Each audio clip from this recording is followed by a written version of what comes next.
আজকে আমরা ভারতের পতাকা আর্ট করব। প্রথমেই সোজা আঁক দিয়ে নেব স্কেল দিয়ে।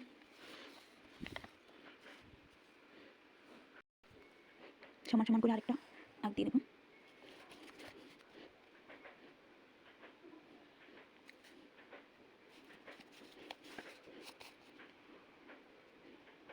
দুই পাশে যেন সমান হয় সেদিকে লক্ষ্য রাখবে।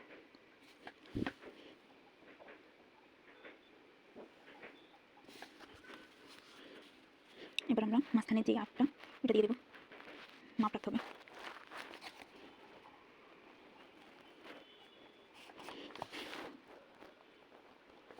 একদম সমান করে আমি মাঝখানে দুইটা আঁক দিয়ে দেবো, এই পাশে দিয়ে নিলাম। এবার সমান করে ওই পাশে আরেকটা আঁক দিয়ে দেবো, সমান সমান হয়ে গেল। আমি মাঝখানে গোল বৃত্তের মতো একটা গোল বৃত্ত এঁকে নিলাম একটা কলমের মুখের সাহায্যে। একটা ছোট্ট ই করে দেবো এখানে দিয়ে দেওয়ার জন্য সার্কুলার। এবার আমি কালার করে নেব। প্রথমে আমি মাঝখানে কালার করে নেব বৃত্তটা, এটা খুব সহজেই আঁকা যায়। চারপাশে আমি নীল রং দিয়ে গোল বৃত্তের মতো করে নিলাম। এবার আমি চারপাশ থেকে এইভাবে চাকার মতো করে নেব, খুব সহজেই হয়ে গেল মাঝখানে চাকাটা। তাহলে আপনারা একটু ভালো কালার করতে পারেন। উপরের সাইডে কমলা কালার করে নেব প্রথমে।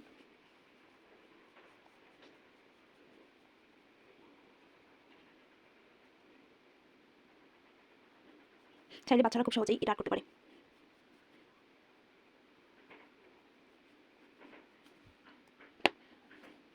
আমি লিকুইড রং দিয়ে আর্ট করছি, আপনারা চাইলে যে কোনো রং দিয়ে আর্ট করতে পারবেন।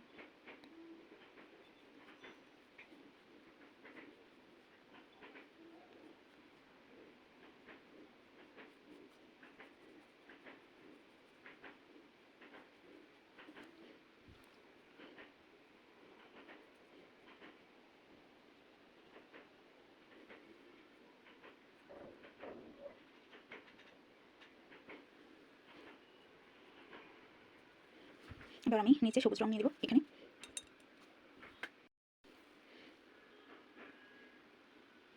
সবুজ কালারটা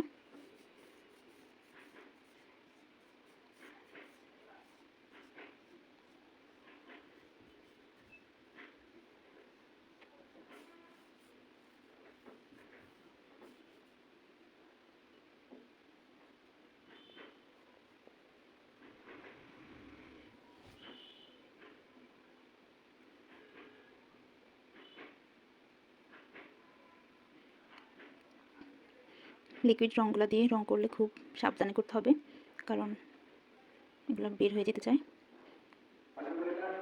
যেন আঁকের বাহিরে না যায়, তাহলে সুন্দর লাগবে না।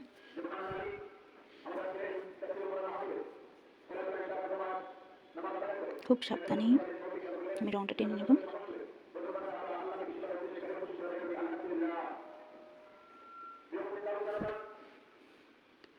দেখছেন খুব সহজেই আমার ভারতের পতাকাটা আর্ট করা হয়ে যাচ্ছে।